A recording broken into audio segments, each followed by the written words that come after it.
listening to The Starting Zone, a podcast about World of Warcraft and the people who play it. And now, here are your hosts.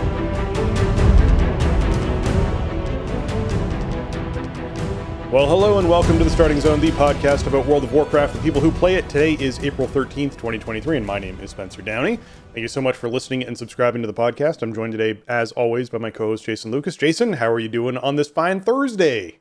Spencer, hello. What a privilege that we get to carve out some time here to record a show this week. Goodness. My goodness, yes, it's been a challenge, but Yes. I'm doing well. I'm crazy busy this week and lately, and it's a bit of a struggle, but I'm making it happen. That's where I'm at right now. We're just doing what we can do. Yeah, I had what I think was COVID last week. Starting with a fever on Tuesday and leading into Wednesday and then carrying through to this week. And basically I was totally useless vocally, Right. up until about yesterday. And yesterday was when our power was getting fixed. So we had a whole new electrical panel installed. So we're running on much more stable, secure power now than it was before, which makes me really happy. That's a plus. Yeah, basically it meant that this week was a rough time to try and squeeze an episode in. So we're like, I literally got off work a little bit early today and I have a dentist appointment in like an hour and 45 minutes. So we're like, let's do an episode. Let's get it in there. Yeah, that's pretty much just where we're at, I think, at this phase of reality right now. Yeah, it's just a little busy, so we apologize, folks, for things going on, but let's dive into World of Warcraft so that we can get the show kicking off. So, Jason, what'd you do this past week? Well, not a lot, really. We've been doing heroic reclears, but not anything outside of that. Basically, my idea is I would rather hold the ID at Mythic Senarth if we have a team than to reclear the first two and then get stuck at Taros. So that's what we've been doing. We've been raiding like one night a week, 2 hours. Actually, Tuesday we did a heroic reclear and we died on Raszageth over and over again because of certain people just struggling with mechanics, just dying untimely. And it's an attrition fight. And if you get breathed on, you die and we lose. So that was kind of frustrating. Everybody's just kind of checked out, you know. I did get a 21 in time, the Shadowmoon Burial Grounds with the dungeon team last week. That was my first 21 in time, so that was kind of cool. And also, we did get Temple of the Jade Serpent for a couple of the guys who were on the regular squad who were around last week, which was nice. I full pugged my teleport, but I did want to help my friends out, so we got that done, which was cool. We are in like deep malaise at the end of season 1 here. Season 1 is over for pretty much everybody on my team, so yeah, it is nothing that left to really period. shoot for. Yeah, like, you know, could we get Mythic Senarth if we could dump pulls in for the next 3 weeks? Yeah, probably. Could we push some more Mythic Plus rating if everybody was motivated? We certainly could, but I log on and it's like, okay, who's going to be available tonight? I have no idea. I'll cobble together an activity or not based on who actually shows up. And that's just, that's kind of the way it is. It's fine with me because luckily I got pretty much everything I wanted to done for this season. So I'm not too broken up about, raiding one night a week or something like that. It just is what it is. So the nice thing is that the reclears and stuff with the people who've been taking advantage of the annulet and everything. I mean, we're killing bosses just, a minute and a half faster than they were dying during, the meat of season 1. So that's fun. I got my druid pretty decked out, and we'll talk about a hotfix that was huge in that regard later. I need to get his amulet set up, but I just haven't had the opportunity to grind out the keys that he needs to get a full vault opened up. And Paladin's probably my next priority, and I don't think I'm going to level anything else up in this patch, so I'll have those 4. But I haven't been able to do as much of the stuff with the alts and Forbidden Reach stuff as I really would like to, just because I've been so busy and just other things are commanding my priority. But I think the way that system works right now is perfect, and if you have tunes that you want to get set up for next season, like, you should definitely take advantage of this stuff while there's nothing else going on, because you're not going to want to revisit it once the new stuff is out. Yeah.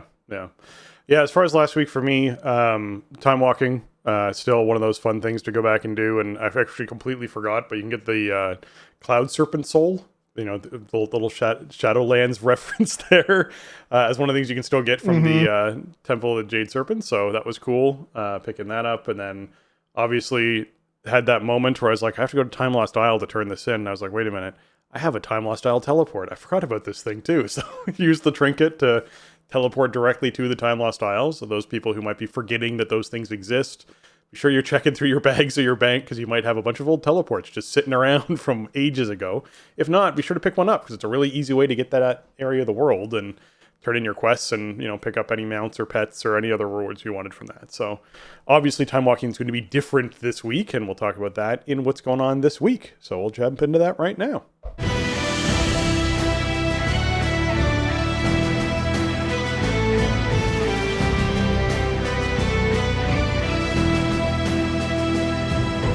All right, this week we got the Warlords of Draenor Time Walking event, where the Sign of Iron buff is up, increasing reputation gains from combat and quests by 50%.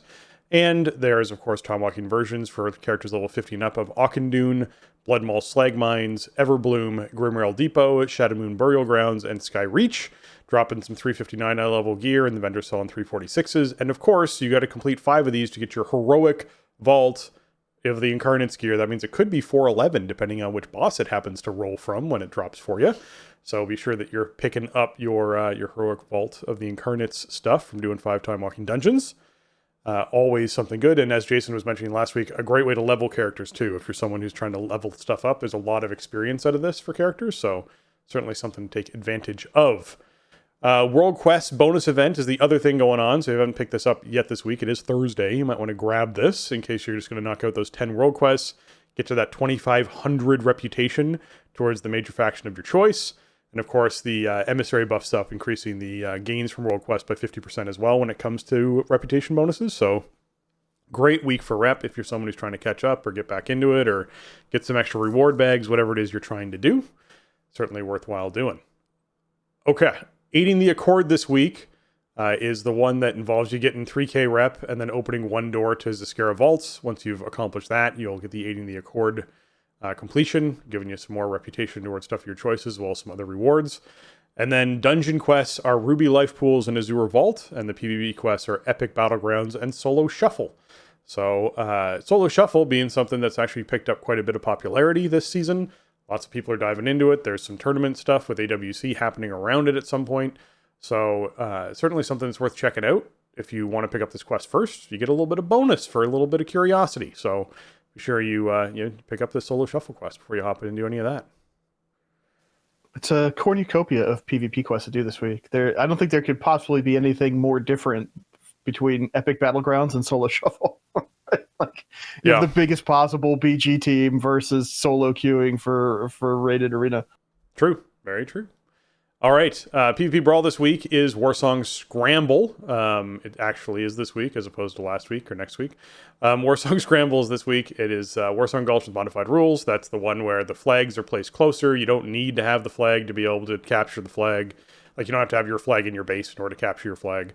It's just the first one to get to 10, and there's a bunch more power-ups on the field, and it's just sort of mayhem, really fast-paced Warsong Gulch. It's not my favorite brawl, but if it's something you want to earn some extra marks on or conquest and honor for, then feel free to hop in and knock out the brawl. Yeah, and I believe this is actually the brawl last week. This was in the notes from last week, and I think I had the schedule wrong. So I think it was Shadowpan Showdown last week, and it should be Warsong Scramble this week. So apologies, but there you go. You want some really fast-paced, wacky Warsong Gulch matches. If that's your thing, then that's the brawl for you. Perfect. Strunrun, The Sky's Misery is the Storm Proto-Drake and Onaran Plains as the world boss that's up this week. 395 eye level loot for your plate, feet, mail waist, leather legs, cloth wrists, and a primary stat trinket with a haste proc. All things that sound really nice for characters that are still trying to get some gear if you're not, doing a lot of normal raiding or something like that at the moment, or mid-tier Mythic Plus. This is some loot that could be nice for you, so be sure you're picking it up. Mythic Plus affixes are Tyrannical, Spiteful, and Quaking, meaning bosses have 30% more health, and them and their minions deal increased damage. As well as Spiteful, meaning that fiends rise from the corpses of non-boss enemies and pursue random players. And Quaking, periodically, all players emit a shockwave, inflicting damage and interrupting nearby allies. So, Tyrannical, Spiteful, Quaking, Jason. Obviously, Quaking can affect you on bosses, because You do have to stop casting before it finishes, otherwise it's going to interrupt you. It can be tricky with people having to group up. We're still in that tail end of Season 1 where we have to deal with the Thundering affix still, which means that Quaking and Thundering can be kind of a spicy thing to have to deal with. Spiteful, thankfully, isn't something that affects Tyrannical at all. So yes, it is going to be something you have to pay attention to on Trash, and you can root and snare these things. You can just target them and kill them to get out of combat, so your rogues can stealth again and stop whining about not being able to do any damage. But as far as Quaking goes, it isn't the worst affix to have with Tyrannical, but it also is going to make things a little bit spicier with Thundering. So it's that the Tyrannical, Quaking, Thundering will make bosses a little bit. You got to pay a little bit more attention this week than you normally would. Yeah, overall, it's not a great week. Spiteful is just not my favorite. It's very time consuming. Like, yes, there are ways to avoid killing them, but in many of the dungeons in the pool, the Spiteful Ghosts create a big problem for routing and for, avoiding trash that you don't need to pull. There are a lot of dungeons with kind of big open layouts, and like you're just kind of inching away from the ghost, and you accidentally butt pull a pack that you were going to skip anyway.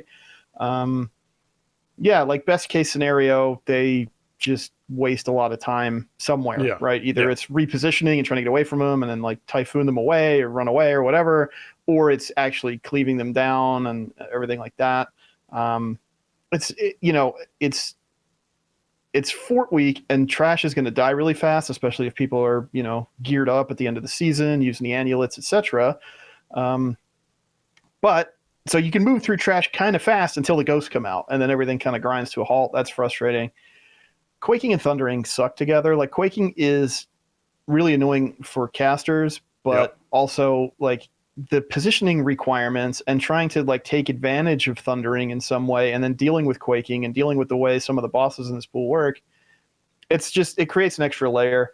Bosses are hard enough this week, right? And Quaking happens all the time, no matter what you're doing in the dungeon. So it's not like this week is not a layup by any means. There are harder weeks, but yeah, I did like 2 dungeons, I think, this week, maybe just 1. It was really a weird feeling because the trash was just melting, but then we were spending a lot of time trying to deal with the Spiteful Ghosts in some way, shape, or form, and then the bosses felt like they were alive forever.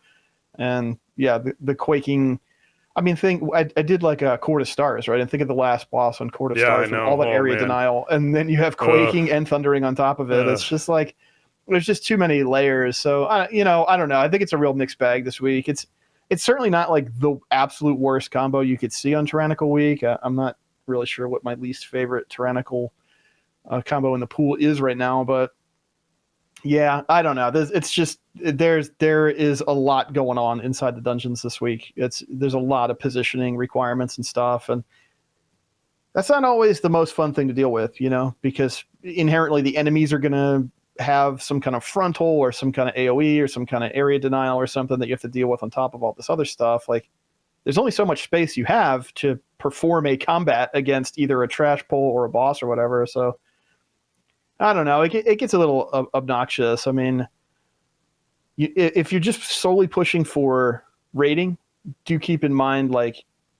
the first week of the patch, you can actually still earn the Season 1 achievements because Season 2 doesn't start yet. So if you're trying to get, like, 2,400, 2,500, whatever, hit those milestones, you should be able to do that even after patch. So we do have like an extra week here. So this isn't like one of your absolute last chances to do that if this week is not speaking to you. So I guess that's a plus. Yeah, it's tricky right now because we're at the end of Season 1. There's a lot of really exciting changes coming to Mythic Plus in Season 2. We're going to talk about those in a minute on the show. So whenever I talk about Season 1 stuff now, my brain's very much like ready for Season 2 with the exciting changes coming that I just want to dive into. So we're going to get down towards those. But before we do, Noble Garden's currently going on. It's going to be live through the 17th of April. It's a great way to get your trading post rewards if you haven't done any of those yet, or if you're not playing the game as much at the moment. Hopping on bunnies, Noble Garden, heading down to Goldshire or, over in the Horde Lands and basically picking up eggs. If you pick up 30 eggs, you get a chunk towards your trading post. If you eat 10 eggs inside one area of, Dragonlands, you actually get another 100 and something points towards the trading post. It's really easy to do. So whenever these sorts of holidays or micro holidays come up, Jason was mentioning the March of the Murlocs last week. Great way to get a whole bunch of points. Just don't forget, when these micro holidays roll around, maybe taking 10 minutes or an hour out of your day to knock these out and do as much of it as you can be a huge contribution towards that trading post. And you can get things like that really fun pink flying serpent dragon thing that's in there right now that everyone seems to be obsessed about, which is great. Or just remember you can free stuff for next time around. But with Noble Garden going, unless Jason, you want to add something about the trading post stuff? No, yeah, I do. If you haven't finished it yet for the month, like that is a good point that you bring up. Is there's a lot of points to be had on your traveler's log for the month from doing Noble Garden stuff.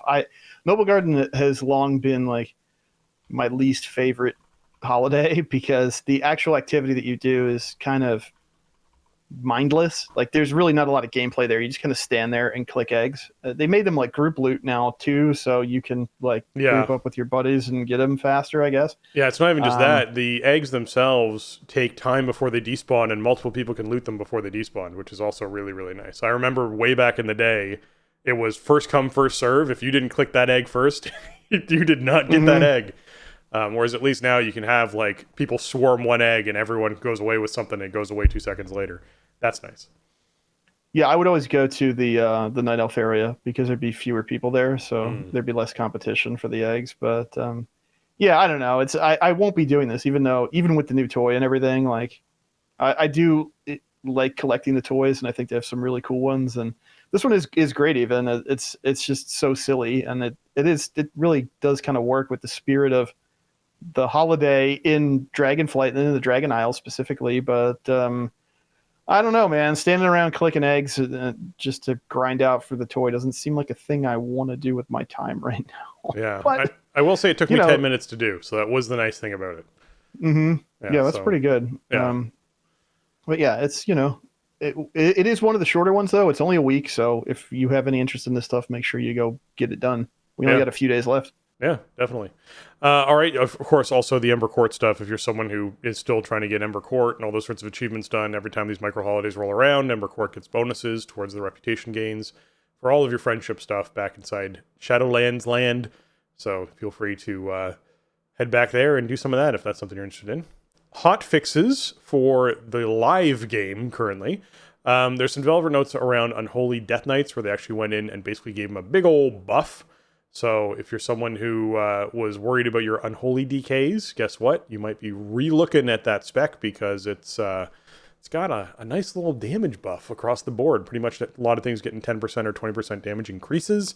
Some things obviously not affecting PvP at all because that can throw balancing way out of whack. But if you're someone who likes Unholy, be sure you check out the notes and see exactly what shifted up for you and maybe your class Discord and see what people are yelling about over there because it could be some neat stuff. There's kind of a lot of tuning, I feel like, since last we spoke, like maybe a little too much, like this late in the season almost, but this is just what they're doing. I mean, obviously, like we saw a huge Ret Paladin. Well, I don't want to say huge nerfs, but we saw many of them, and they, many changes, just an across the board damage reduction, and some changes to some other abilities, just coming more in line. That's kind of to be expected considering the huge rework that Ret got and sort of how far it shot up the list. It really has been overperforming or had been in the immediate wake of the patch. So that's not really a surprise. And we've seen a lot of changes to Warlock too. They got some changes in the patch and there's some bug behavior, but like, is it really the time to nerf Resto Shaman healing done by 5.5%? No, that was weird to me. We have a patch in like 3 weeks at this point. I mean, why? Some of these changes I just don't understand. It's like, yeah, you can do this. You can turn the knobs. You can hot fix this and just make it all happen. But I don't know. I'm starting to feel like they are making too many changes too frequently. Because I'm sure we'll see a huge slate of balance changes in just a couple more weeks when the patch hits. And then after the first 2 weeks of raid, we'll see another huge slate of balance changes for PvE. So a lot of these things are probably not having massive impacts on your rotation. Like if you're a Resto Shaman, okay, you just do less healing. It doesn't really change your priority at all in terms of how you approach your play. Mm-hmm. Your throughput is just lower. Okay. So, I guess it's not like super disruptive in that way, but I do feel like when people are pushing for that last boss kill, that last raid achievement, that Mythic Plus rating, whatever it is, like why hit them with nerfs to that level? Like, again, Ret I understand because it was such an outlier and it was, it saw such a big rework that you knew it was going to take weeks of retuning after the fact. But some of these other changes, I feel like some of the nerfs, at least, I feel like are heavy-handed. Buffs are always good. You should always be buffing. Exactly. But, the nerfs, I don't know, man. It seems a little unfair. That's where my mind's at. I look at these and I'm actually really happy to see, because I would never say, please don't do class balancing. Please always do class balancing. I welcome it every week if that's something they want to do as far as tuning goes. And obviously seeing Unholy DKs get such a big change that actually the spec might feel viable again. Seeing Evoker healing go up by 3%. It's like, good, okay, they're doing some fine tuning, trying to get things in line. We saw some bug fixes to things too. We understood Ret Paladin's going to be a work in progress for like the next month and a half, 2 months. So we're probably going to see pretty regular Ret Paladin tweaking here and there. But it's when you hit those nerfs where you're like, all healing reduced by 5.5%, that is difficult right now. And I agree with you specifically right now. I would rather have seen them go, okay, you know what? We're going to do all the buff stuff and bug fix stuff we're going to do. Any nerfs, unless it's something that's nerfs accompanied by a buff, like, hey, in other words, this person's doing too much AoE, we want them to do more single target. We're going to nerf some of their AoE, buff some of their single target.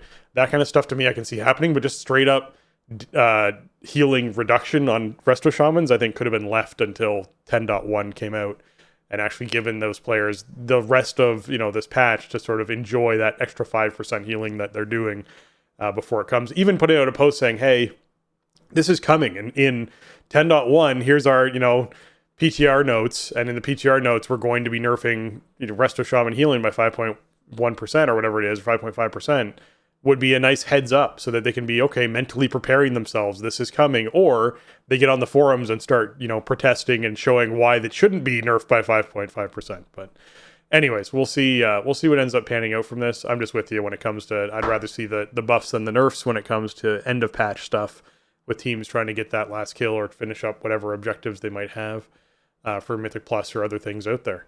Okay, enemies and NPCs. Rare enemies in the Forbidden Reach now drop storm sigils. Well, there's a nice little bonus for folks.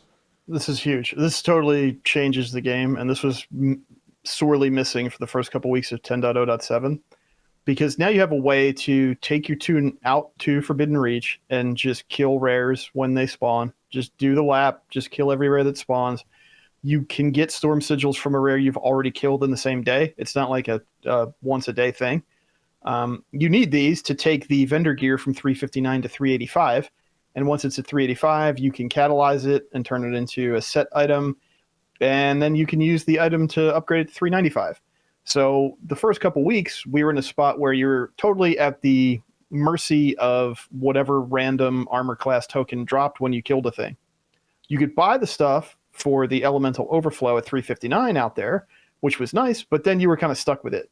Then you had to go do the weekly quest to get a storm sigil for 75 overflow, and then you had to go do the event that happens in the Primalist Future every 5 hours to get a couple more, and then you had to keep an eye on the map and find the Primalist invasions and get one of each elemental type a week, and then you get a couple more, and you had a really hard and very time limited cap on how many of these things you could get in a week, even if you were playing like religiously, and that sucked. It seemed just really counter to the whole point of the Forbidden Reach loop.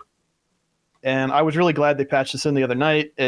I wish it had been there from the jump, because now you can just go out there. You're going to get a ton of elemental overflow. You can get a full set of 359 gear immediately. And then you'll probably have enough storm sigils to upgrade a couple key pieces just from doing that. And then you can farm them and, activate your set bonuses and all that. So, this is much, much better than the way it was before, because before it was like, okay, if I use my time extremely wisely, I can get like maybe 2 pieces upgraded from 359 to 385 this week. And you have to do this weird calculus of like, do I just keep grinding rares and hope I get lucky with a shoulder token, for example? Or do I prioritize spending my time chasing storm sigils in the 10.0 parts of the game and the 10.0.5 parts of the game, and grind it out, and hopefully, okay, by Thursday, if I can catch enough of the Primalist Future events, then I can upgrade one item. Like, that sucked. It was a terrible part of the process, and now it's way more wide open. So this is a great change. The sigils are flowing out there, and it opens up the whole gearing system so much. Yeah. Speaking of gearing and interesting things that are made of gears, the Clockwork Ashara will no longer engage in combat. This is a toy. Clockwork Ashara, the actual description of it is an ancient child's toy that's barely functional. Yet it would engage in combat and attack things. So right. Apparently this is the thing that you get in the Zeskara Vault, right? Yeah. I think. It's just supposed to kind of move around, not fight stuff. So it was fighting stuff, but now it's not. No, it's not. The barely functional toy is no longer running up and attacking things when you put it down on the ground. So, I think that's interesting. I'm really curious what checkbox there is, like what their screen looks like when they're developing a toy, as far as like, can it be in combat or not? If that's a checkbox, or like you have to give it abilities. Like, did this thing have abilities initially that it was casting? I don't know. But yes, it will no longer do that. So don't be afraid of the Clockwork Asharas coming down during your rated battleground or something and beating people up. As far as system changes go and hotfixes, they fixed a whole bunch of issues with gamepad stuff. I always like highlighting these things because people forget that they actually have functionality for like controllers to use in World of Warcraft. There was a lot of stuff that would make like reticles disappear, or a cursor would get blocked or not be able to move properly, and so they fixed a lot of that kind of stuff and unintentional stuff with the gamepad. So they're still working on development. Obviously, it's a work in progress, as it always is with those sorts of accessibility features, but I like highlighting them so people remember that they exist and might decide to play around with it one day. Okay, PTR. So on PTR, there's a bunch of updates that have sort of happened. The first one we want to highlight is Mythic Plus related, which is something that is super exciting that I'm really glad is happening. Now, we already talked about how they were going to be moving affixes around, and they were going to be sort of shuffled into different places as far as which affixes happen at which level of keystone. We've already talked about the fact that they're moving the affixes to activating at 7 and 14. And so they are now going to be having those affixes much later, obviously, kick in. The first 6 levels of Mythic Plus, you won't have any affixes, and then you'll start getting them at 7, then you get the next one at 14. So there's a post here that came out from Stonekey, who's a WoW developer, who basically did a status update for this week, and said, in addition to the changes above, and so the changes above that he listed were the periodic affixes going on to 7s, and the ones that trigger on death or health ranges going on 14 for those affixes. They're also doing other changes. So they removed Explosive. It's being retired for Dragonflight Season 2, and it's going to be replaced with Volcanic. So Volcanic is going to go wherever Explosive was supposed to go. So the talk last week of, hey, we're buffing the health on Explosive Orbs, I guess got some feedback, and they decided that was probably not something that they wanted to deal with this season. So I love this change. I think getting rid of Explosive is great. Explosive was always kind of a bothersome thing for me inside of a dungeon. I'd much rather have something to avoid, like Volcanic, where you just have to move your feet and get out of something, than have people trying to target swap when they're already pulling 6 mobs and they have all these health bars and there's new health bars appearing, and you have to limit the amount of mobs you're pulling because you might not be able to handle the amount of explosive happening, and the healer always gets blamed if everyone dies, even though it's because of DPS missing an explosive orb, whatever it is. It's no longer the healer's job to kill the explosive orbs all the time. They had a big talk about it last week, actually, about how they were going to increase the health on explosive orbs specifically to make it more of a DPS's job to kill them. So I'm glad with this change. I'm glad to see explosive going away. How are you feeling about it, Jason? Overall, I think the changes they announced yesterday are really good. I think they're moving in a good direction for the mode. There was sort of an interesting thing that they were kicking around with how to rework explosive and make it this thing that would spawn, that if it didn't get killed, it would transfer an absorb shield to the mobs you were in combat with. Yeah. Or like it would transfer a portion of its remaining health or whatever as an absorb shield. And I think something like that could be an interesting affix to add into the pool. But obviously, I mean, I think we mentioned this probably on the air last week. I don't know. Yep, we were definitely talking about it, about how like we are real close to this patch coming out. How much of this stuff can you kind of develop on the fly for this season? And so I think, maybe we see something in that realm sort of come into play in later seasons as they have more of a chance to kind of develop it and work on it and tune it. And I think replacing it with volcanic is, that's a change that like literally no one is going to complain about. No one's going to complain about. Yeah. There's really no version of explosive that's just like fun. Yeah. It's just so punishing. You can't pull big, and you gotta, I don't know, your healer is distracted or whatever. Like, ideally they don't want the healer dealing with it, but well, your rogue doesn't want to target switch or whatever the case is. It's like, I mean, I guess it could make them be cleavable or something, but then they'd either be pointless or they'd have to be tuned so strong that it would be obnoxious. Well, you'd have a lot of group positioning then too, of everyone has to, be within this range. You'd have all the mobs grouped up in this area, or pull everything into the corner so all the explosive ores spawn in the corner so we can cleave them easier. Like, there'd be a lot of that stuff that starts happening to try and force them in a certain way. Yeah. I feel like it would actually be worse if they made it that way where you could cleave them, because they'd have to tune it so much differently, and then the strategy with playing around it would change. And then they'd have to tune them differently, and then groups that didn't do the strategy about doing that would then suffer, and it's just like, it's just not worth it. Like, I don't think anybody really thinks explosive is fun. I don't know. I mean, I could be wrong, but it doesn't, to me, it's always been one of the bigger headaches every week because of the amount of attention that it draws from your dungeon party. So I'm not going to miss it. And I think replacing it with a relatively low impact one like Volcanic in that level 7 pool is a great call. You don't really need to retune or do anything to Volcanic. It's just, okay, if you're away from the stuff you're fighting, you got to watch out for the volcanoes that might pop up under your feet. Okay, we can do that, So yeah, that's I would like to maybe see the idea that they had for the explosive rework maybe come into play again in the future, but down the road in another season, another PTR testing phase or whatever. But it just wasn't the time. The timing wasn't right. They have other priorities with getting this patch out. So let's worry about coming up with a new interactive, interesting Mythic Plus affix some other day. Yeah, exactly. And so the next one that they came into and actually is a new affix is Incorporeal. This is the one that spawns adds while you're in combat that then casts spells, and if they get the spell cast off, they reduce the damage and healing that your group does or that a player does. So in general, that's more adds to deal with. It sounds very much like Spiteful, but it's happening actively while ads are still alive, which means you are target switching. Hey, this sounds a little bit like Explosive to me when you start thinking about it that way.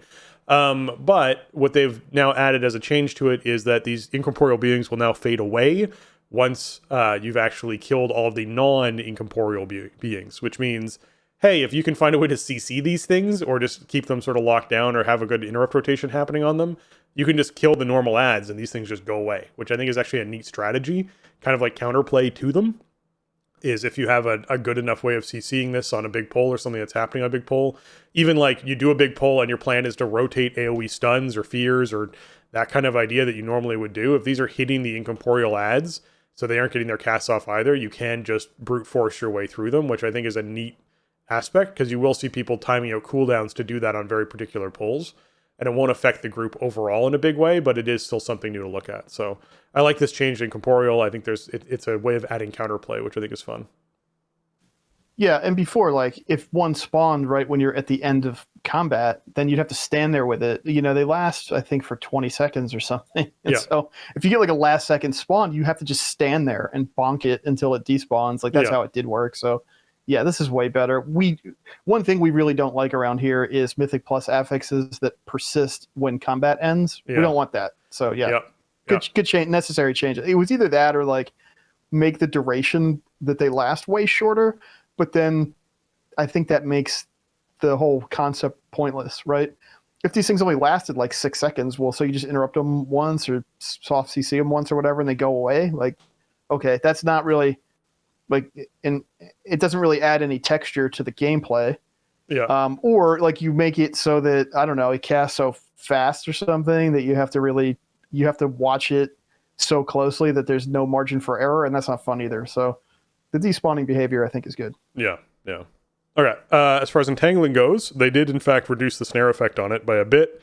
It is, as Jason described last week, if anyone remembers tending their garden back in Pandaria, you had to grab the vines and drag them away until they snapped and were cleared out of your garden. It's basically an affix that wraps a vine around your leg, and then you have to run away until it snaps and breaks. And so the visual on it's now, improved to make it actually clear where the maximum range of the vine is, so how far you have to run from it, which is good. The snare is reduced a bit from 50% to 30%. And there's now a very distinct sound cue when it's applied to your character. So this is the big thing for me. I rely a lot on sound cues. I'm not one of those people who plays with sound off. A lot of people do, especially at the Mythic level. I'm shocked at the amount of people who play with sound just off entirely at the Mythic level.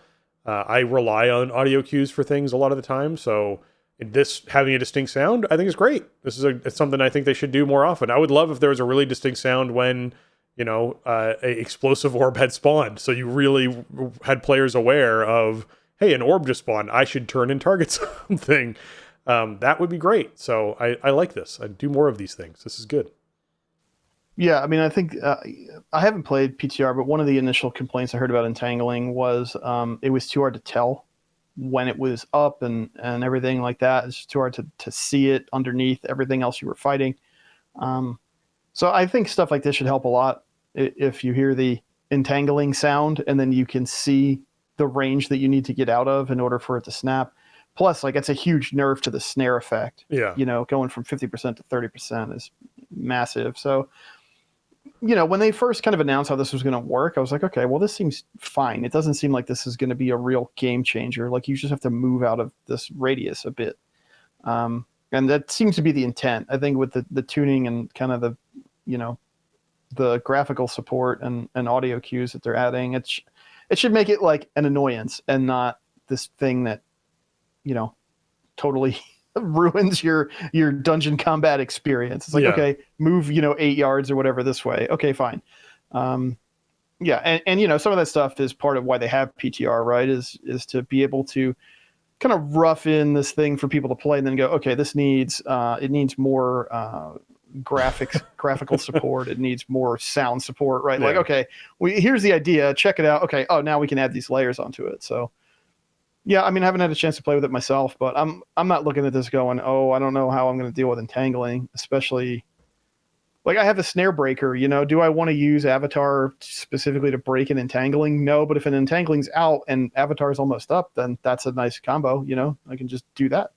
Yeah, sorry, I chuckled there in the middle because last week was Time Walking Pandaria week, and so as you're like, this needs more, I very much went to the end of the brew dungeon where it's more honey, more sugar, more. That's where my brain went immediately, was the last boss of that dungeon as you were doing that. Anyways, the other thing they're doing with Mythic Plus is they are listening to player feedback that players want the Mythic Plus dungeons as they get higher in level to be more about executing the actual dungeon properly than dealing with the affixes at a really high level.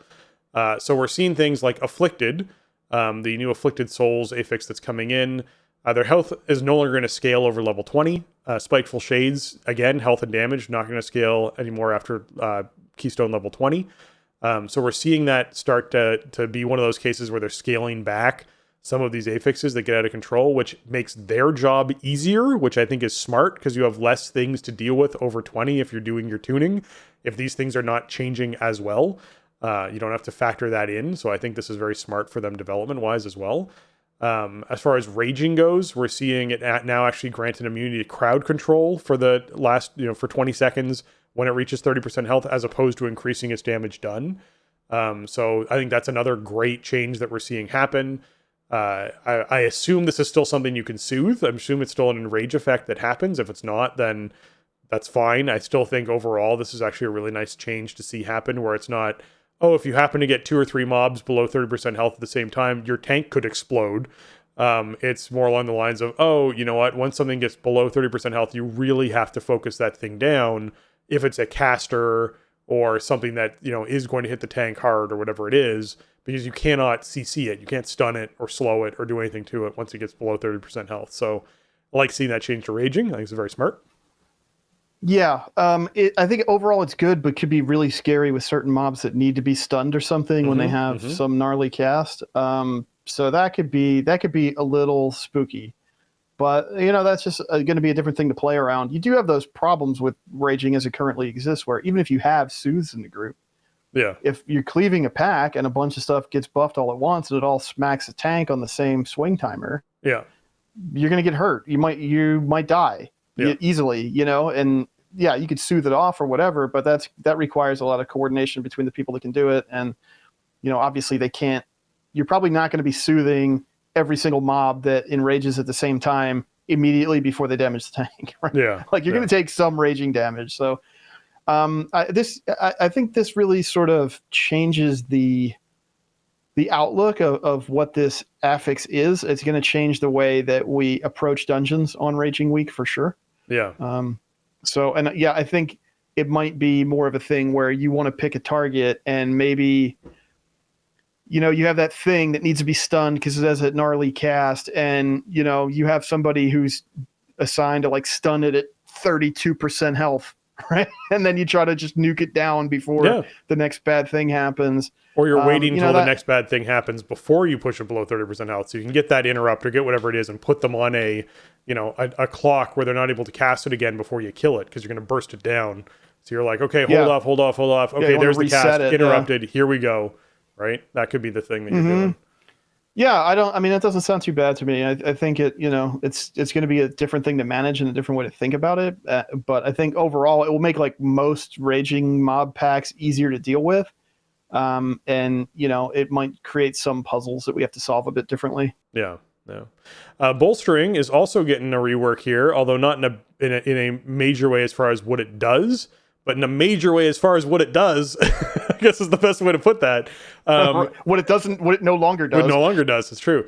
It no longer increases health of the enemies affected. You can't build a boss anymore. It's not the bolstering only affects damage. So if you go into a pack and you're smashing them all and they all start dying and they're dying in a trickle down effect, you could end up with a mob that can one-shot your tank, but your DPS who's running it around at range and, slowing it and whatnot to keep it away from them as they try and slowly kill it, will be able to kill it just as effectively as they normally would. I think this is a great change, but it also speaks right down that line of they're trying to make dungeons less about dealing with the affixes at really high levels and more about dealing with the actual dungeon mechanics themselves by lessening the effect that the affixes have over things in the dungeon. So bolstering no longer affecting health. You no longer have to deal with building a boss and waiting for the affix to drop off, or waiting for the buff to drop off for bolstering. It's now, hey, you know what? Your ranged DPS might just have to take the lead as your melee and tank and whatnot move on to something else, while your range finish off this really, damage buffed up mob that's running around. Yeah, this is a great change. This is a huge nerf to bolster overall, because not tacking that extra health on just means that, okay, that those mobs are now more dangerous. They're still going to die as fast as they were dying. And it's going to partially remove that build a boss situation. Like, yeah, you can still stack a ton of damage buffs on one target, but it's still going to die just the same way all its friends died.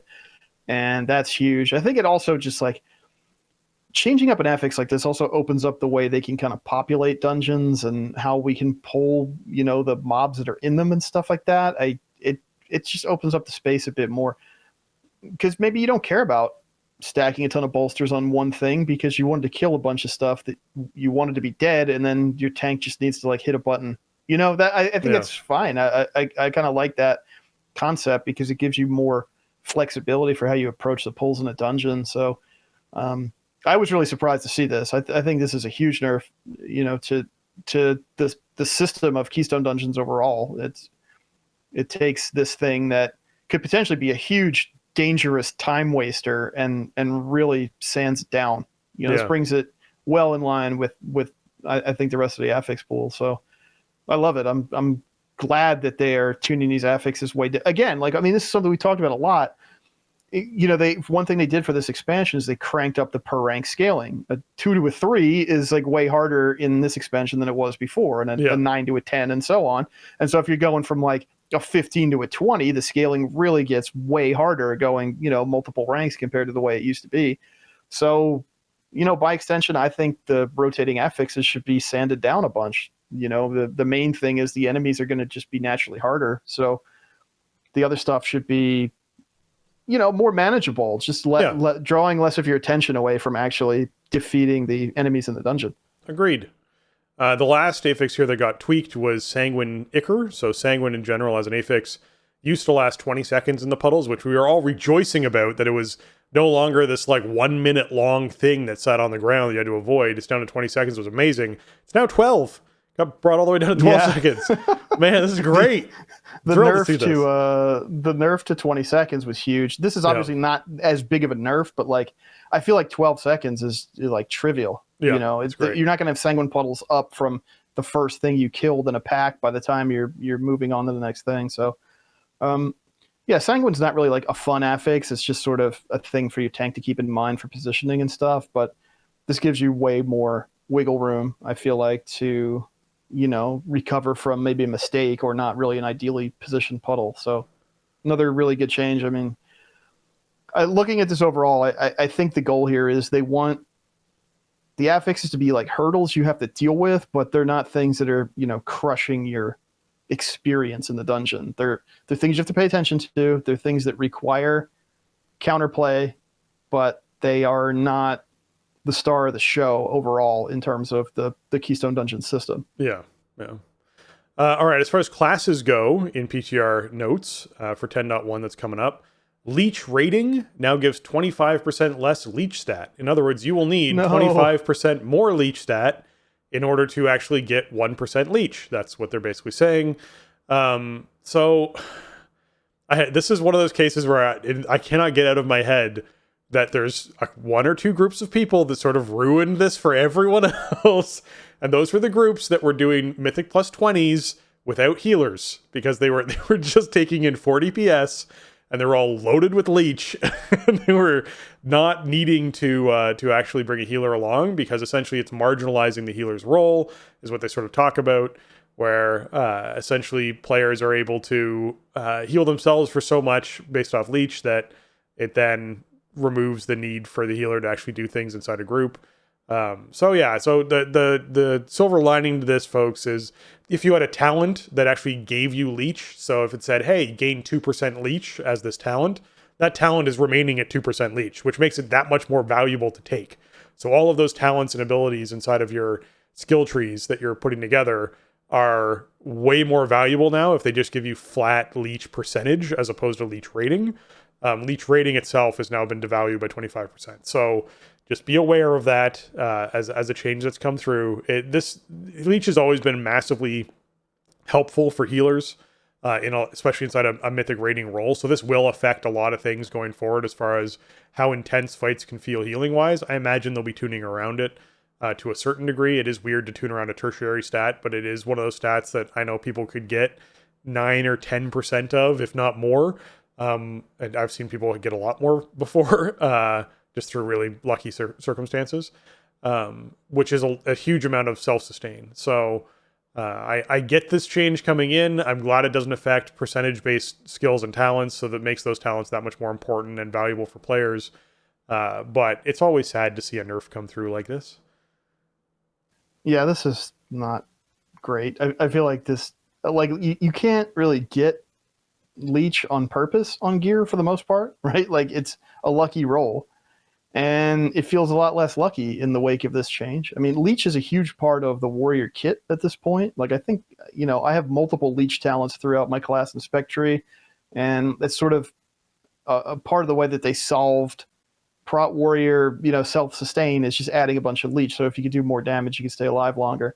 Obviously, like you sort of alluded to, like those are percentage based leech bonuses. It has nothing to do with rating on gear. Yeah, but this, I don't know, man. This just feels bad because leech is supposed to be like a cool bonus, and it's rare when it happens. Like if it's on a piece of gear, that's awesome. You can't go put it on your gear. There's like one leech enchant, but that's it. You're not getting it. You can't add it any other way. You can't go buy a leech consumable and put it on your boots or whatever. Like it either has it or it doesn't. And so it just kind of diminishes how cool that role is when you get that leech tertiary on a piece of gear. I don't know. I mean, I understand that there are problems inherent in that. Like when leech is as strong overall in a patch or an expansion as it is right now, then it is bad because it's like, oh, well, Leech is like better than any tertiary it's going to roll or whatever. Or I got super lucky and got like 4 pieces with Leech on it, and I'm just like unstoppable now. Like you need to watch out for those edge cases, but I don't know, man. I feel like for the average player, this just kind of sucks. It just makes Leech way less exciting than it could be and way less impactful. And most of your players are not going to be in a position where they can really exploit Leech being powerful. Like they are just going to take what they have, and that's all they're going to get. So I don't know. It's just, you know, in all actuality, it probably doesn't matter very much, again, because of the rarity of getting the stat on gear, but it's just a bummer. Leech is awesome, and I wish it was, you know, still going to be powerful in this patch. Yeah. I've always... It's always been that that's the excitement moment for me. When you're mythic rating, it's neat in the first weeks or so to sort of see an item drop and, who's going to get the big upgrade, and that's going to be exciting and whatnot. But that goes away pretty quickly. The like consistent excitement tends to come from tertiary stats rolling on things for players. And so seeing a tertiary stat pop up on as Leech on something was always, as a healer, like, oh, Leech is huge. Give me some Leech. That's great. It's such a huge healing throughput increase. Like, I've seen people have Leech be their like 4th or 3rd highest healing stat on some classes at different points in time throughout, not necessarily this expansion, but different points in time throughout different expansions, when Leech got real strong at different points. So it's neat to see Leech pop up. It's still exciting. I do feel like devaluing it by 25% it hurts. It's only beneficial, I guess, if, like I said, they're factoring in with other tuning they're doing as far as Mythic Plus goes and as far as rating goes, where changing that is something they're going to keep in mind when they're doing other balancing aspects. Because, as you said, there are some classes, like your own, that really relies on that as, you know, sustain for their character. So to not have that, it can be a pretty big problem for some classes. So we'll see what ends up happening with it. Yeah. In general, nerfs are not things that people get excited for that often. That's so true. It is what it is when it comes down to it. All right. I mean, it's a lighter touch. This isn't going to affect your baseline stuff on your character. Yeah, But yeah. yeah. It does tone down those moments of excitement. Yeah. And it's coming in at a time when everyone's going to be re-gearing anyways. So if you currently had Leech, it's not like you're like, oh no, I'm losing power on my character. It's like, no, this is coming in 10.1. You're not going to feel this until 10.1 happens, in which case you're replacing your gear anyways. So you're probably, is going to be something where you're not hanging on to a Leech piece that's 30 item levels below the other piece that you have because it has Leech. Like, that's not going to be happening, which is nice. All right, professions, Jason. They the socket system is getting, the sockets from season 1 are going to have some interesting things with recrafting in season 2.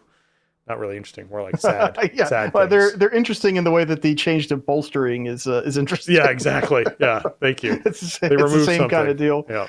Yeah, I mean, I'm glad they told us about this well in advance because, Yeah. man, in years past, this would have been the thing that like slipped through the cracks, and then somebody upgraded their season 1 item via recraft and lost a socket. Yeah. And yeah, so now, basically, what's going to happen is if you have a crafted item, season 1 crafted item that you put a socket on from the token, the currency that you get from the Great Vault, if you use new stuff, the new item upgrade system, to upgrade that to season 2 item levels, it's going to remove the socket. It's going to get stripped off the piece of gear, and you'll have to get a season 2 socket to put on it.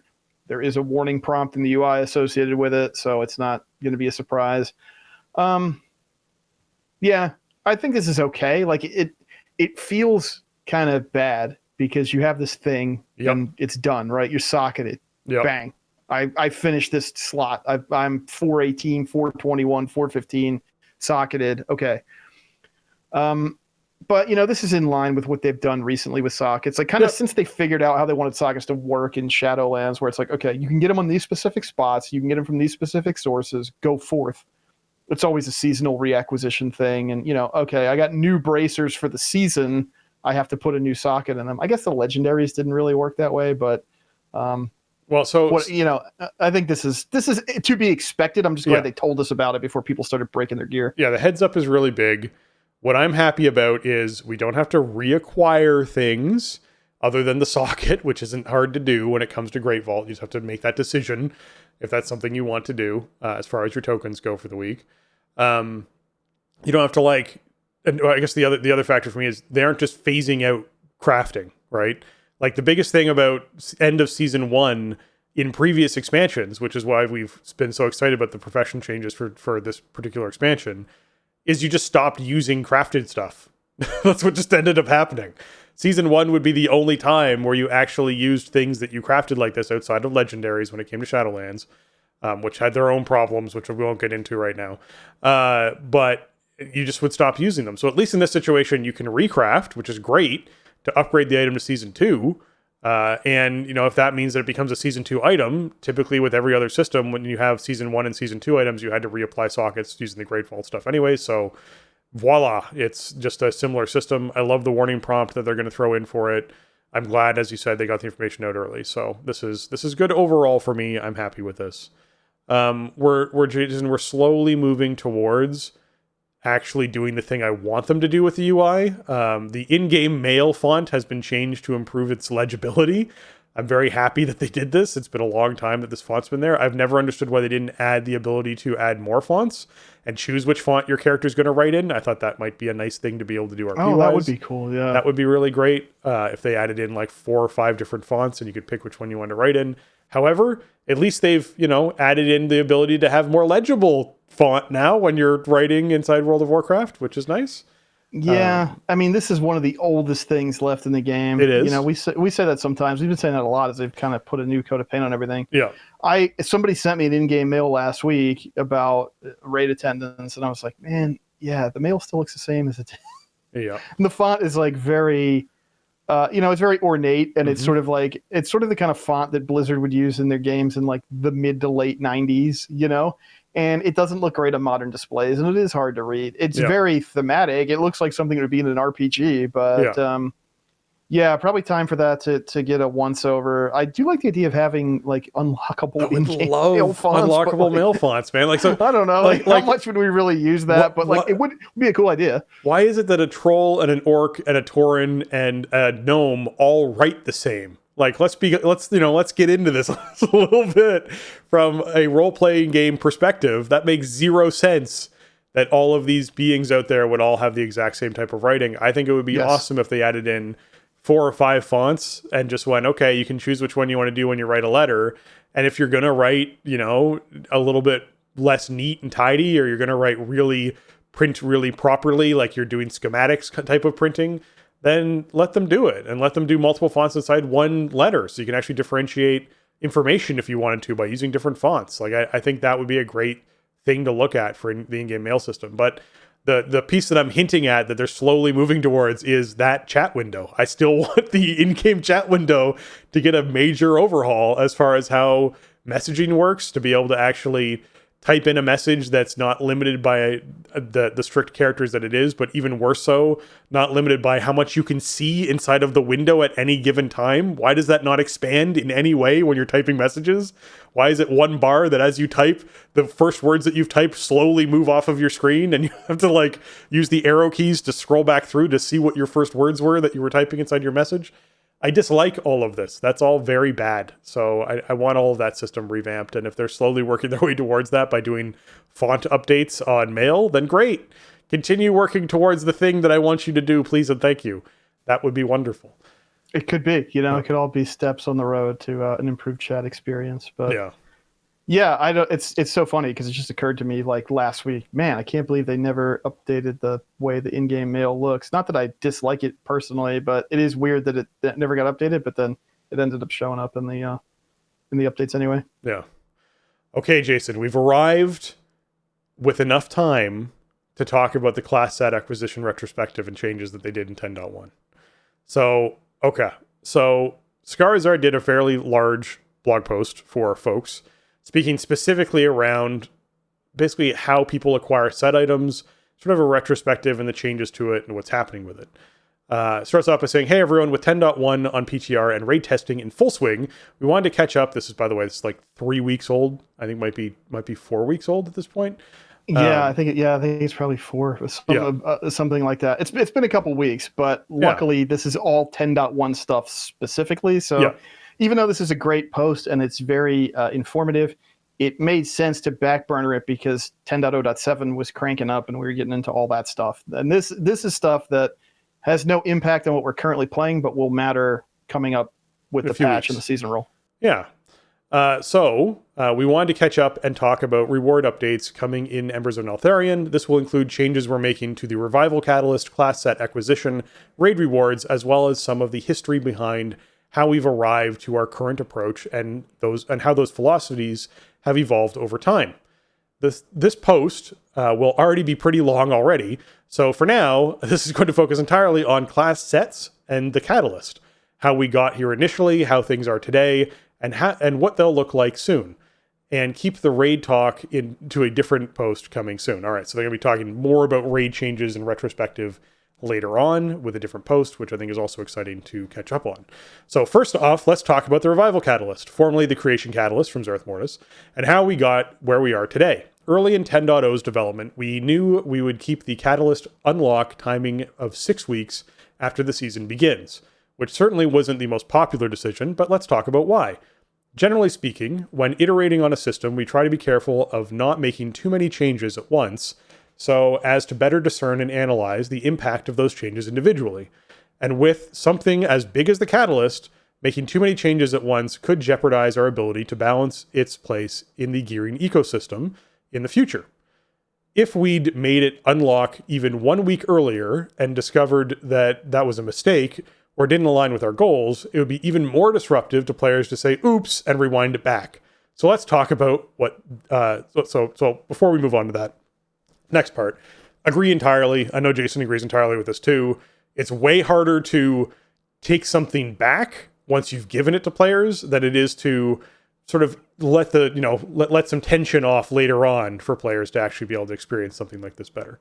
So that's one of those big things that I'm glad they talk about. All right, so let's talk about what did change, because coming from Shadowlands Season 3, where the Catalyst was introduced and class sets reintroduced overall, there were a number of compounding issues that made the experience of assembling your set as frustrating as it was.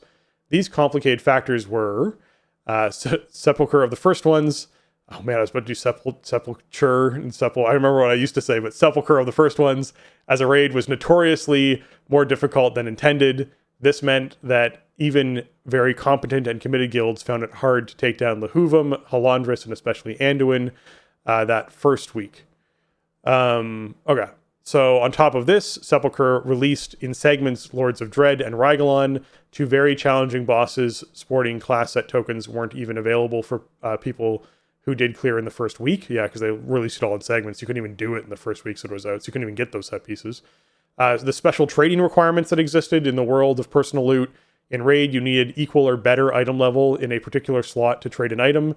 In 9.2 specifically, there were even further restrictions, meaning you needed to have a high enough item level set piece to be able to trade it. This meant that there were many cases where people who had normal set pieces couldn't trade heroic ones that dropped for them right after, or a player who had their set completed couldn't trade items that would have finished the bonus for others. Yeah, the biggest thing with teams that was going on back then was trying to get as many people on your team their set bonuses as possible. And there were a lot of times where people we would clear heroic to a point where we could actually get to it, then go back to normal and clear through normal as much as we could. And we'd have people either log out without equipping gear so that those pieces were still tradable the next day when they logged in if we continued doing heroic, or vice versa, to make sure that as many people could get set bonuses as they could. And if people had already equipped stuff with personal loot, then you were just, that was it. There was not much you could do about it. So it was unfortunate in a lot of cases how that stuff worked. Okay. Great Vault accessibility. While it was a benefit that the Great Vault allowed players, even non-raiders, to get set pieces at all, the rates weren't at all favorable compared to your chances of non-set items appearing. In other words, there were more non-set items that existed than set items that existed. And since it was equal, there wasn't some sort of weighted system for that. And additionally, many of our tests and projections were expecting that a lot of the players would meet raid thresholds of 3, 5, and 8 bosses killed each week, which, as mentioned above, didn't happen regularly for quite a while, given the high average difficulty of the raid, Anduin being a major gatekeeper here. I would also say Halandris was a major gatekeeper there. This meant that from the first week, the vast majority of players were behind our initial expectations of acquiring their sets. That's an important thing to note. Just how much their estimates on how people would get sets and how frequently they get sets, we were behind. Like it was a noticeable thing that people were behind the curve of getting set from what they planned for people to get them. That's a really important factor that they're mentioning here. Yeah, I just want to say how vindicating reading this post from Skarzard was a few weeks ago. I mean, this is stuff we talked about a lot in that era of the show last year. Like Sepulcher was way too hard, and it had cool bosses and cool ideas. It was a cool space, but a lot of its potential was really undercut by how difficult the raid was. And it's kind of interesting to hear how cognizant they were of that and sort of the problems that it presented with gear acquisition, and take into account like how light of a touch that they used on some of the nerfs that they put in and how long it took. I mean, Anduin, for my team, even by the bitter end of Season 3, Anduin was no layup on a week-to-week basis because there was so much potential for one person to just wipe the raid with a mistake. And Anduin got nerfed more times than any boss I can ever remember. It just lines and lines and lines of hotfix nerfs. And they still never really dialed it in, I think, to where it needed to be. And it just kind of makes you wonder like how they balance these things out. Like they know the raid is too hard, but it takes almost the entire duration of the season for some of the stuff to come in line. The stuff about like the trading requirements, that was stuff that was very frustrating to deal with off the bat. And yeah, the Great Vault, I think it's been a win in some regards, and it's certainly frustrating in many others because you feel like when you filled up with a lot of choices, you should see a thing that you want, and you don't always, So there was a lot going on, I think, with specifically the way Sepulcher was set up around what was a relatively new system still in the Great Vault and sort of the way gearing worked in Shadowlands, and with this returning idea of set pieces. Skarzard uses the phrase "made the experience of assembling your set as frustrating as it was," and I think, I think to have it at a level that was appropriately powerful, it was kind of frustrating. And part of that was just because a lot of the content in 9.2 was initially frustrating. Sepulcher was a raid that could have been really great, and I think tuning and some elements of the design held it back. And the developers really saw it as sort of the gateway to your set bonus, right? And so you can kind of see how that has knock-on effects down the road when it comes to assigning these pieces or assembling these pieces, I should say. Because, yeah, you're not getting the boss kills you want. You're not hitting that 5 bosses a week or whatever. This is pain that I experienced or really via my team for the most part. I think more so than anything else, just because I would be doing a lot of dungeons to fill the vault and whatnot, and having at least fodder for the catalyst and what have you. But people just wanted to raid. It's like, yeah, this was a frustrating process at best. And it's like, this is the first time we've had said bonuses in almost 3 expansions. It was the very end of 2 expansions later, right?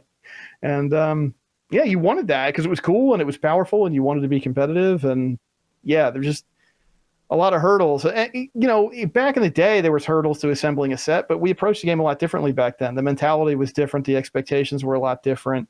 Now it's like checking off that 4-piece is just assumed. You need to do that just to start playing Endgame. It's not like the end goal of your experience with Endgame, right? Which is sort of how it used to be or felt more like an accomplishment in and of itself. And in the modern game, it's like, okay, I leveled a perfect example. I leveled my Paladin up, 2 weeks ago and instantly had him in 4 set. That would have been unthinkable 15 years ago.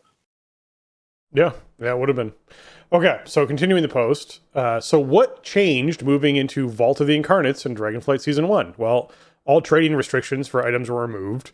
This means guild clearing Heroic and Normal had much faster, easier access to set tokens. We greatly increased the appearance rate of class site items in your slots in your Great Vault across the board. And the Great Vault slots were moved to 2, 4, 6. This combined with being a shorter raid, 8 bosses instead of 11, overall meant that less individual loot in your pools. So a higher chance of not only making it to set token bosses, but also a higher chance of maxing out your vault earlier in Season 3. Knowing the 6-week Catalyst unlock timing would still be controversial, we held fast due to the other incoming changes to get a look at how things would shake out. And as it happened, our data showed that these changes had an even bigger impact than anticipated. Without peering too much behind the curtain, we were able to see that the vast majority of players filling between 3 and 6 slots in their vault, by far the most common bracket of players who engage with the vault at an early in-season area. So in other words, they're saying, hey, guess what? We have the numbers of how many people fill up how many vault slots every week, and the majority of people fill up, 3 to 6 of those vault slots. They aren't maxing out their vault entirely, like some of us did at the beginning of Shadowlands. Players were killing more bosses on more difficulties than before. Sorry, 1 second. Engaged in the vault early in the season either had their 4-set bonus before the revival catalyst opened, or were set up to complete that in the very first few weeks.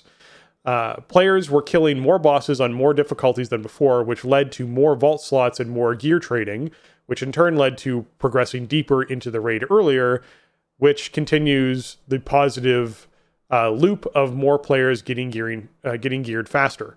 That said, some readers will correctly identify that there's groupings of players who were still left out of this bounty. There are players who engage only in Mythic Plus and only with PvP with 0 rating at all. These players still, on average, had decent luck getting some set pieces via the Great Vault change, but were extremely unlikely to complete their 4-set bonus before the Catalyst arrived. So again, identifying the different playstyles of players and figuring out, hey, where can we still tweak the system a bit or make an advantage in a certain way or not? And is this something we're okay with? Would we rather have players who do PvP or Mythic Plus getting their set bonuses later because they're not engaging in raiding, which is where those pieces initially come from, right? The natural drop place. Does that make sense that if you're not killing the bosses on a regular basis who drop, like just actually give you tier pieces, that you should probably be getting your set bonuses slower than the players who are doing the thing that kills the bosses that gets the tier pieces and getting a Great Vault when you're only getting your stuff from the Great Vault? I think that makes sense personally, but are you okay with that? Did they want to change something, right? This is where these questions sort of come up, which I think is great. So I'm glad that they're identifying this. Yeah, I mean, that's one of the big kind of ideas that they mentioned with when the Catalyst first came in 9.2 was like, traditionally set pieces come from raiding. We want that to be a bonus of participating in a raid, is having a chance to just like get a tier piece off of a boss kill. That's intentional. That's supposed to be one of the benefits of raiding. And like, I agree with that sort of design ethos, right? Like, you want to encourage people to do raiding. You spend all this time building these raids. This is one of the primary sort of end game loops that you want players to engage with. You need a lot of people to be engaged in raiding to fill out teams. It's a critical way of delivering story. Yeah. Yeah.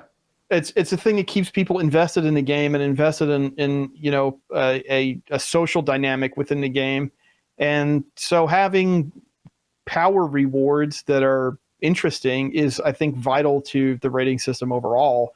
So yeah, to me, I think it makes sense to keep them just droppable from the bosses, and to make that a perk of participating in raids consistently. So yeah, I mean, to me, that makes sense. And I understood why they approached it that way, to begin with, when the Catalyst came in. It's like, hey, you can get gear from all these other gameplay activities that then you can turn into set pieces. Like, okay, but raiders still have that benefit of the drop chance. Yeah. So that's the basics of Season 1, but we still think we can do better for players in Season 2. So let's talk about what's changing in Dragonflight Season 2. First, we're reverting the weekly quest system to get Catalyst charges in favor of how it worked in Shadowlands Season 3. For those unaware, this was very simple. Every week, all characters on your account will get a charge, no action required. We wanted to experiment with making the acquisition of charges require some more effort and investment on players' part in lieu of having a currency. But in doing so, we ended up taking a step backwards on one of the founding goals of the Catalyst system itself, mid or late season catch up for newer returning players, which I will tell you as a newer returning player is a thing. catching up with the system is nowhere near as easy as it would have been of, hey, I unlocked the catalyst. I have like 25 charges that I could just burn through if I wanted to. Now it's, oh, I unlocked the system. Okay, I need to like put even more time into the system to actually start gaining charges, and I cap out on charges. And then I have to wait for more charges, which is irritating as a system than just going, here, have all the charges for free and go and catch up and play and have fun. So I'm glad they're doing this change. This is an important change in my opinion.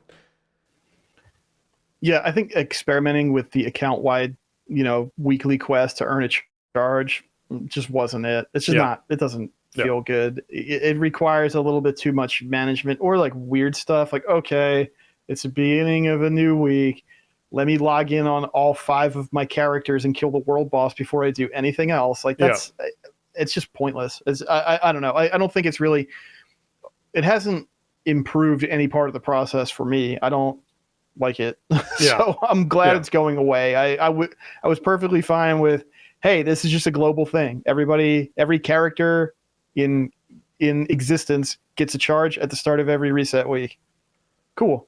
I mean, I guess I sort of understand why they wanted to try it out and have it be sort of this milestone to earn, but in practice, it's just not fun. It doesn't feel good. It just feels like an annoyance for a thing that we were used to just having tick up every so often, Yeah.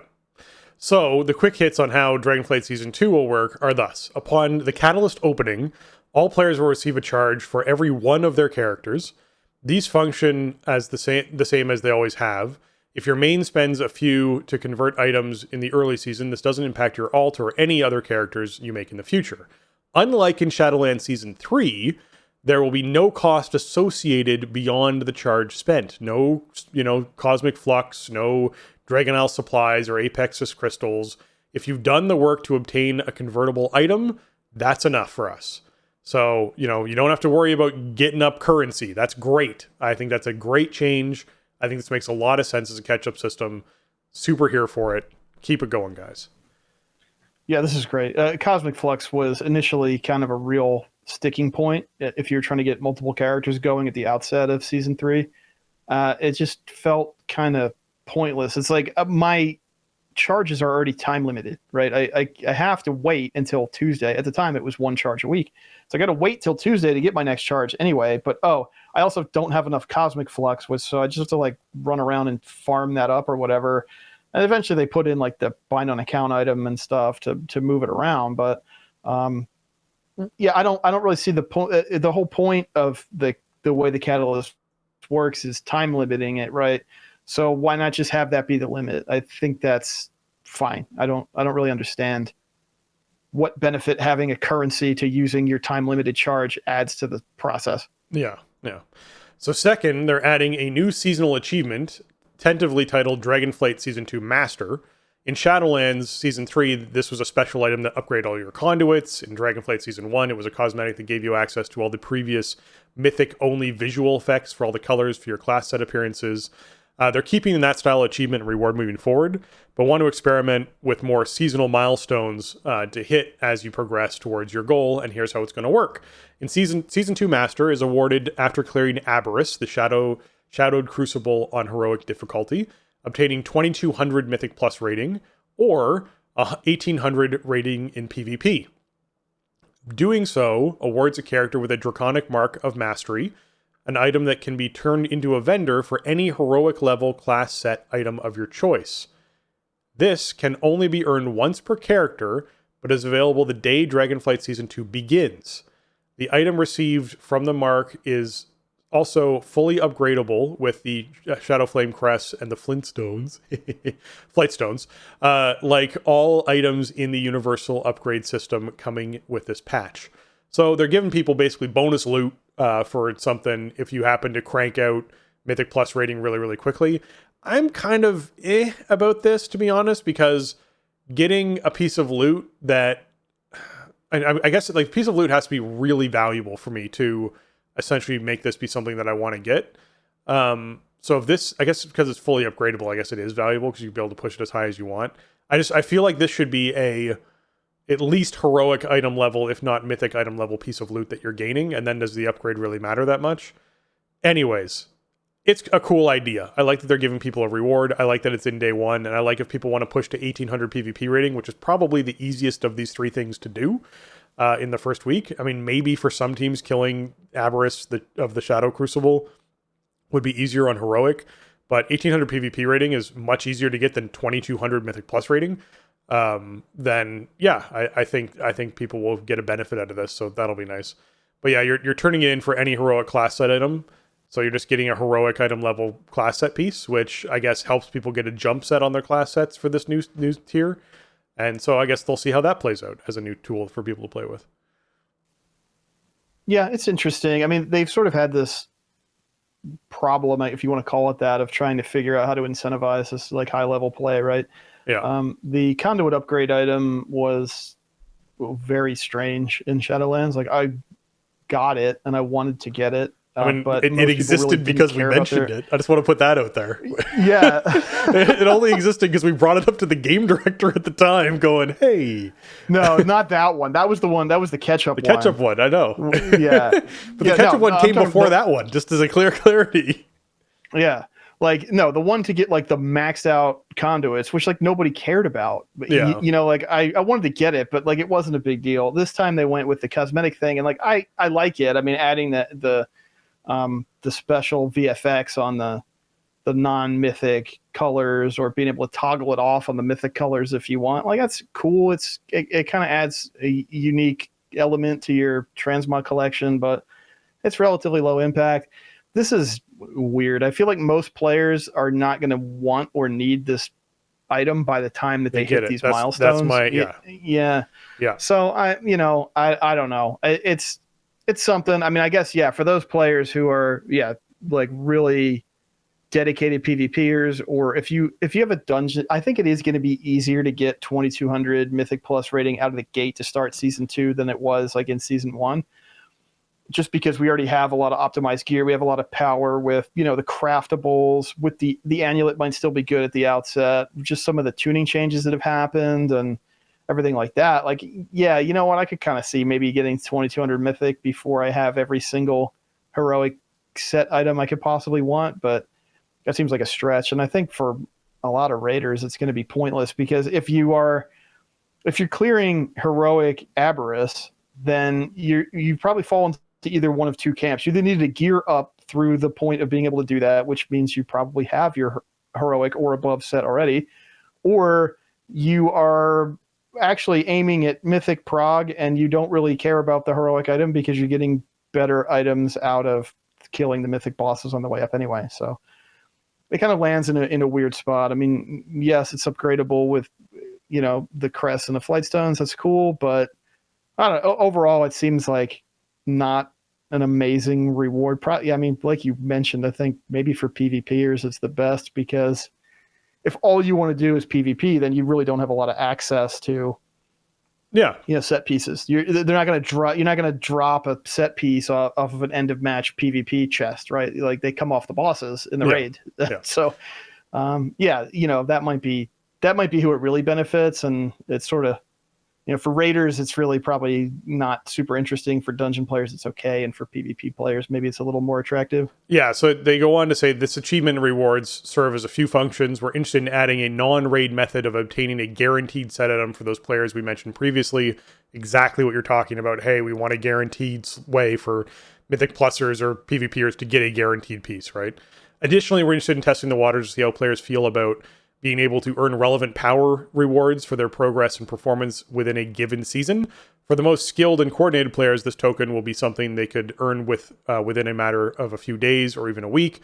For others, it's a medium or long-term goal to push for that could provide some items otherwise typically out of their reach. Last, and this is raid specific, this is another change they're putting in. Scale Commander Sarkareth, the final boss of 10.1 raid, will drop 1 Omni token per defeat on all difficulties for your group guaranteed. We're still hammering out the specifics here, but like the Mark of Mastery above, any player in possession of it will be able to take it to a vendor and purchase a class set item of the level as in the level of raid that you defeated, and upgrade band appropriate for the raid difficulty it came from. Also worth noting, before we talk about raid changes and rewards in full, is that some of the time into the season, so sometime into the season, either with the reopening of the Revival Catalyst, so when the Revival Catalyst comes online, or shortly thereafter, they're going to be adjusting how often set tokens drop in raids. At present, class set tokens drop at a ratio of 1 per 10 players, scaling to 2 per 20 and 3 per 30, guaranteed. We'll be reducing this number as the season progresses, as we've heard feedback from players making late season runs at Mythic progression or ahead of the curve very often already have their class sets completed, and often at an item level that's decently above or comparable to those dropping. This can make those bosses feel less exciting and rewarding at the end of the season, especially when hunting for specific trinkets and weapons. So I love this overall. I think this is wonderful. As far as the what they're saying here and expressing here, of basically saying, hey, you know what? When the Catalyst comes online, where you can guarantee upgrade items or change items into being set items, we're going to make fewer set items drop from raids. We're just going to make that ratio change so that you're more likely to get other pieces of loot. So, hey, priests who wanted their rings off of Anduin, guess what? You can do it. Hunters who wanted their bows off of Sylvanas, guess what? Like, just seeing those items more likely to drop because they're not being bloated in with set items. You're just going to see fewer set items and have more chances at non-set pieces of loot. Great change to see that coming through once the Catalyst kicks in. It just makes perfect sense. So I love to see this happen. Yeah, awesome change. I mean, I love the Omni token coming back. I think that's been sorely missed. Jailer should have had one, honestly, and Razageth should have one. It's just a perfect feature to have, because that way, if you're at the point of like farming out the end boss of the raid, like, you know, you can get whoever needs that particular item. Even if it's just for transmog, like, you could just get it. Yeah, you'll have it. Anybody can use it, and they can use it for whatever they need to fill out their their gear with. And yeah, I mean, I think we're kind of feeling that at this point. The issue with the set tokens that Skarzar gets into here, where it's like, well, nobody needs this anymore, and we know we're going to get 2 or 3 of them from every boss we kill, and they just get vendored. That's not a great feeling beyond a certain point. It's weird because it's kind of inevitable, right? Like, it's a double-edged sword, I guess. Like, you want access to these tokens, you want them to drop, you want people to be able to gear up. I mean, that's what we've been talking about a lot here. But then once you have it, it's not like the old days where you need like one set per spec or whatever. If you're playing multiple specs, like, you need this item one time at any item level, and then you're done with it. So for the volume of them that drop over the course of a raid currently, the life cycle of a raid, it's too much. So yeah, I think it's a pretty smart change. That's not the kind of thing that I would expect them to do. So I don't know. I mean, to me, I think the direction sounds like they're moving in for season 2 mostly sounds really good. Yeah. I don't know if I have missed it or if it hasn't been clarified, but I'm not sure about one pain point I have with season 1 is the caps on the Catalyst charges. Capping at 6 is really arbitrary and weird, and Skarzar doesn't really spell out the caps, I don't think, in this post. There weren't caps with Shadowlands season 3. It was just Correct. How many weeks had passed, and so I think if they're going off that system, that's what we're going to see. If you can have 20 charges. That's my hope. My hope is that going back more towards that means that it becomes uncapped. Yeah. I don't think we've seen like blue text clarification of that, and I might just be missing something. But no, that is like kind of with the stuff that's in this post. That's the only other thing on my wish list is like get rid of the cap. Like we don't need caps on the charges. Again, because if you level up a new character or you've been out for a while, then you can't take advantage of it. I want to be able to basically go, not feel like I need to hang on to this delicate, fragile thing when I'm on a catch-up character. Like in that situation, I should be able to go, I got this world boss drop, tier set, beautiful, tier set thing. Oh, hey, I just got a piece set of Mythic Plus that goes in the same slot that's a higher item level, tier set. Like just start cranking these things through to tier sets. I don't care if I end up with 5 chests at different item levels. That should be something you can do as you're playing catch up on a character. It just should be. Yeah, versus sitting on the charge waiting to get the highest possible thing you're going to get for that week and then using it. Yeah, that doesn't feel good. So that's the only clarifying point I would like to see come through in the next couple of weeks here. But I think they're moving in a really good direction. I like a lot of these changes that they've laid out that we already know about. And, we'll see kind of how we land once we get into it. Like I said, it's just vindicating to know that they understand the problems that we've had, right? With stuff like raid difficulty and not having enough volume of loot to distribute to people. great vault frustrations. I mean, granted, you are at the mercy of randomness for all of this stuff. It's inherent in the way that you acquire gear in this game. It's just the way it is, and you are going to have bad luck sometimes, and you are going to open up vaults that don't have anything that you want in them the second week of the season, and it happens, and it does kind of suck. But that's the way they develop the game. You know, you're always going to have that element, but being smart about like the thresholds that you reward players at, I think goes a long way. Like you might have the exact thing you want out the gate, but you feel like you're making progress towards your gear set rounding out for the season. Like, I think that's all most players realistically expect, you know, and sometimes even with the changes they've made in, you know, 9.2 and 10.0, it doesn't always feel like that. Yeah. Yeah. All right, folks, we want to take a moment to thank our patrons. They contribute a ton to our show and help us to improve on the content we create. Giving a special shout out to Arajian, Celian, Kapawi, Max, Mibble the Mighty, Nick, Shorel, Viper14, and Zalius. Thank you so much for the contributions you make to our show, as well as all of our patrons for everything you contribute to our show. If you're looking to join our Patreon, you can head on over to the patreon.com/thestartingzone. Every little bit helps support our show and helps keep the show going and posted and running every week. And a big thank you and shout out to our newest patrons, Pixels, Josh A, and Mads K. Thank you so much for jumping on board and supporting the show. It just means a lot to us, and it goes a long way to pay all the bills. So thank you so much. Absolutely, yeah. 3 new patrons in a week, give or take. I think it's been more than a week since we recorded, but it's awesome. I mean, the show's been around a long time. The Patreon's been up a long time. So thank you for hopping in and supporting us and making it possible to keep the show, you know, on some kind of schedule and coming out and hosted so you can download it. Yeah. And if you folks have enjoyed this episode, you can also consider heading on over to your iTunes, your Apple Podcasts, and leaving us a 5-star review. They really help out our show, and we love reading them here live from our listeners. This one comes in from Blue Hawk 141 out of the US. Says, listen to them weekly. Says, I spend 2.5 hours a day commuting, and this is one of my top podcasts I look forward to. It's great how they gather all the information, break it down for you on what to look out for this week and in the upcoming patches. Saves me a ton of time as I don't have to compile the info and read the articles on my own. I'm not a PvPer, neither are these guys, but I agree they should focus a little bit more on that as it's a large part of the game. Keep up the great work, and I'll keep listening. Yep, thank you so much, Blue Hawk, for leaving us the review. We really appreciate it. Yeah, the show isn't focused on PvP. We do occasionally chat about it. We talked about it a lot last expansion when I was doing it early on in the expansion.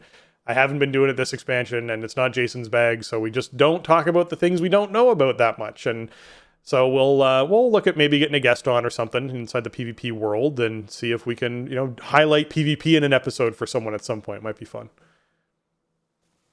Yeah, that would be. But thanks for running in. Thanks for taking the time, and glad we can help with your commute monotony and help you, you know, use your time wisely in game. And I don't know. You definitely don't want to hear me talk about PvP, man. I look at the hotfix changes. I'm like, I don't know what any of this means. Like, I can't contextualize what any of it actually means, right? It's like, oh, this talent now does this, and it's like, I didn't know what it did before. You know, I don't know what the meta's like. I don't know what the tuning's like. I don't play it, so I can't speak intelligently about it. Yeah, I don't know. I mean, we would need like somebody who's a bit more specialized in that kind of gameplay to maybe you know, break some stuff down for the audience. And I mean, there are some other shows that probably get into PvP stuff more, but yeah, we are. I don't know. Yeah, we rely on you when you are in like arena mood for, you know, 2 months of an expansion or something. That's about all we got.